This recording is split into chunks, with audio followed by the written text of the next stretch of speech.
So let us discuss feedback loops in IIR systems. So in a signal flow graph, a node variable which depends on itself either directly or indirectly. So this basically in the infinite impulse response, we have a non-zero pole and that would reflect on a feedback path. So a very simple case over here is that we have an input source node x of n and the sink node which is y of n. And over here we have the feedback path.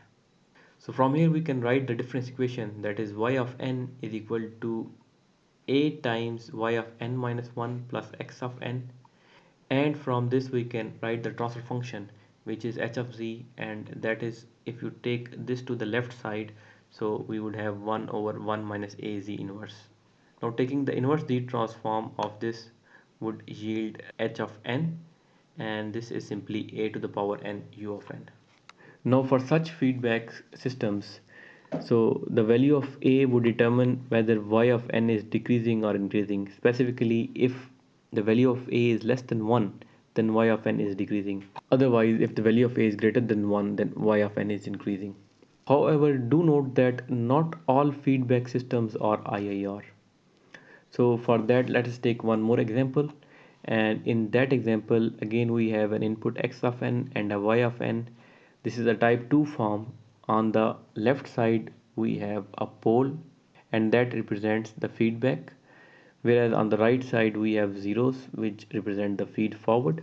Now the transfer function for this is quite straightforward. That is, towards the left side we have poles and on the right side we have zeros.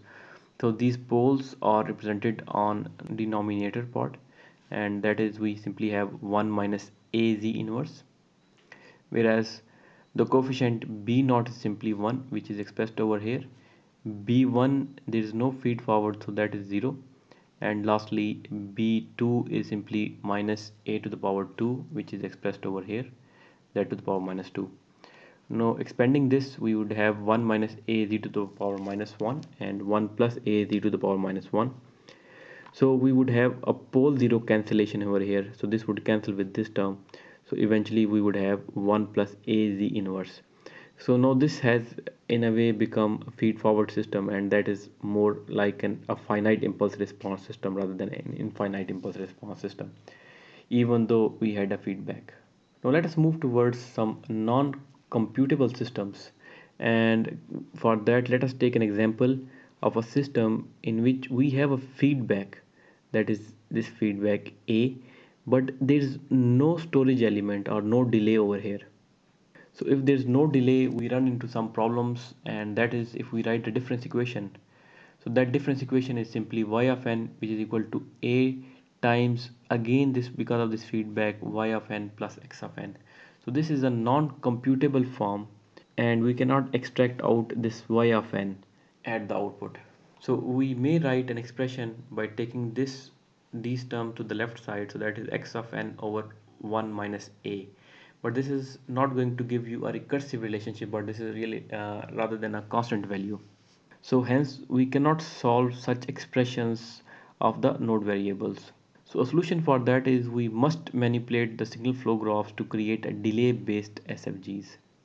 So let us consider one example in which we have a delay free loop, and that is, if you consider this example, we have a source node that is x of n and the output node which is y of n, and over here we have a feedback which is simply a and it's going back over here, so there's a feedback here. But in the meanwhile we have another feedback which is having a delay z inverse. So this delay, there was no delay in the first branch, whereas in the second branch we have delay. So in order to write the difference equations, so we know that at this point we have a y of n, that is this, times the output y of n, plus from here there is a z inverse, so this will become wn minus 1. So wn minus 1.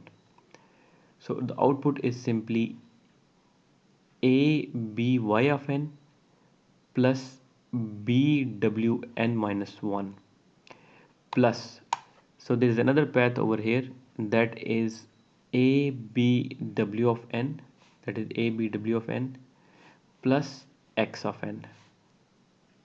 Also this w of n is equal to minus y of n. So we can simplify this by plugging in the value of w of n in the above equation. So we'll get y of n, that is equal to a b y of n, plus there's a wn minus 1. Because of this minus sign, this plus would become minus, so we'll get minus b y of n minus 1 minus a b y of n plus x of n. So this term would cancel with this term, so eventually you will get minus by of n minus 1 plus x of n. So you can bring this to the left side, and then we can find the transfer function, that is 1 over 1 plus bz inverse. And hence we can have an alternate representation of this which has a feedback. So that is, we have y of n which is dependent on minus b, and the delay version of the output, that is z inverse times minus b plus the input x of n.